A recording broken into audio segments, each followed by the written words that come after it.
प्राचीन समय की बात है। एक गांव में नदी के किनारे एक झोपड़ी था। उस झोपड़ी में एक बूढ़ी औरत रहती थी। वह औरत बहुत ही बूढ़ी हो चुकी थी और उसका आगे पीछे कोई नहीं था। उसके पति का भी देहांत हो चुका था। एक बेटा था जो कि माँ को छोड़कर शहर में ही बस चुका था। बूढ़ी औरत सुबह उठते ही पहले राम मंदिर जाती और कहती, हे भगवान, आपको छोड़ के अब मेरे जीवन में और कोई नहीं शेष है।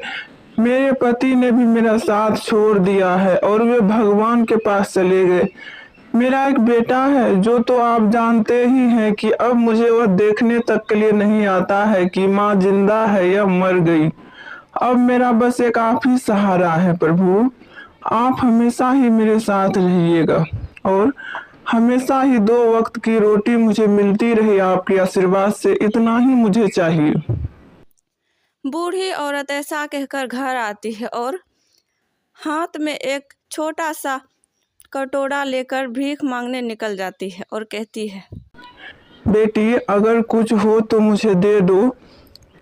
तो एक औरत ने कहा, माँ जी, आप तो इतनी बूढ़ी हो चुकी हैं और मांग कर खाती हैं। क्या आपके बेटे जो हैं वो घर नहीं आते हैं? वो देखते नहीं हैं कि आप जिंदा हैं या मर गई हैं? इस उम्र में भी आप अपना जीवन अकेले ही बिता रही हैं। तो बूढ़ी औरत ने कहा, बेटी, ये तो भगवान का लिखा हुआ है, जो जिसके साथ जैसा करता है उसके साथ भी वैसा ही होता है। ऐसा कहकर बूढ़ी औरत अपनी झोपड़ी में आती है और भगवान से कहती है, हे प्रभु, आज जो मुझे इतना सा चावल मिला है इसमें से मैं आधा अपने लिए और आधा आपके लिए रख देती हूँ। आप यह खाकर खुश हो जाइए। मेरा पेट भले ही ना भरे लेकिन मैं आपके लिए हमेशा ही बचा कर रखती हूँ।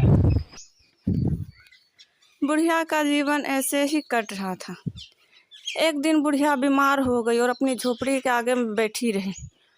उसे देखने के लिए कोई न आया, ना ही कोई उसे एक रोटी की टुकड़ा भी लेकर आए। बुढ़िया ने कहा, हे प्रभु, मैं बीमार हो गई हूँ और आज मांगने के लिए भी नहीं गई और ना ही कोई मुझे रोटी का एक टुकड़ा दिए।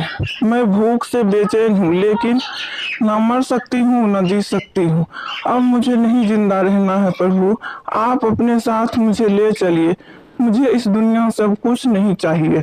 मैं थक चुकी हूँ और अब मेरे आंखों में आंसू तक ना बची है कि मैं जिसे बहाकर अपना दुख व्यक्त कर सकूं।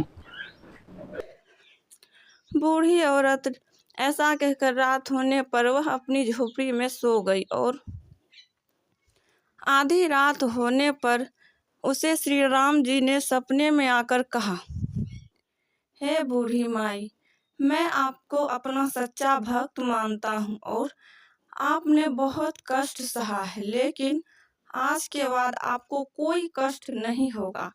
आपके जीवन का जितना भी उम्र और शेष बाकी है, उस उम्र में आपको सारी खुशियाँ मिलेंगी।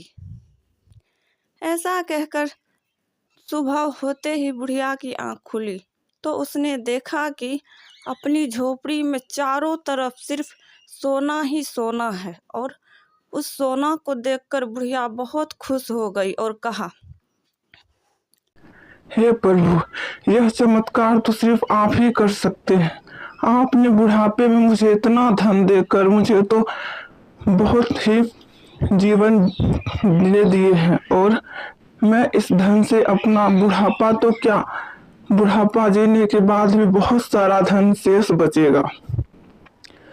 यह चमत्कार गांव में पूरे आग की तरह फैल गई। पूरे गांव वाले बस उसकी ही चर्चा कर रहे थे। तभी एक सेठ ने एक किसान से कहा, क्या उस बुढ़िया को सही में इतना सारा धन मिला है? मैंने तो सुना है कि रात में उसे अचानक से बहुत सारा झोपड़ी में धन मिल गया है। तो उस किसान ने कहा, हाँ सेठ जी, यह सब राम जी की कृपा है और उन्हीं के कारण उस बुढ़िया के सारे दुख दूर हो गए हैं। बुढ़िया अपने लिए घर बना लेती है और उसी के कुछ समय बाद उसका बेटा भी शहर से घर आ जाता है और कहता है, माँ, अब मैं आप ही के पास रहूंगा और कहीं नहीं जाऊंगा। तो बुढ़िया ने कहा, बेटा, मैंने तो उम्मीद ही छोड़ दी थी कि मैं जीते जी अब तुम्हें देख पाऊंगी, लेकिन श्री राम जी की कृपा है कि तुम मुझे मिल गए।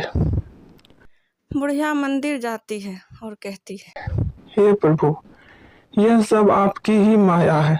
जब मेरे पास धन नहीं था तो मेरे पास कोई नहीं था, यहाँ तक कि मेरे बेटे तक नहीं थे। लेकिन मुझे पता है कि मेरे बेटे ने धन की लोभ में ही मेरे साथ रहने का विचार किया है, लेकिन कोई बात नहीं, मुझे मेरा बेटा मिल गया, मेरे लिए यही काफी है। और वैसे भी मेरे मरने के बाद यह सारी संपत्ति तो मेरे बेटे के ही होगी। आपकी कृपा से आज मेरे पास सब कुछ है, मैं बुढ़ापे में आराम से अपना जीवन जी सकती हूँ। आपका बहुत बहुत धन्यवाद भगवान।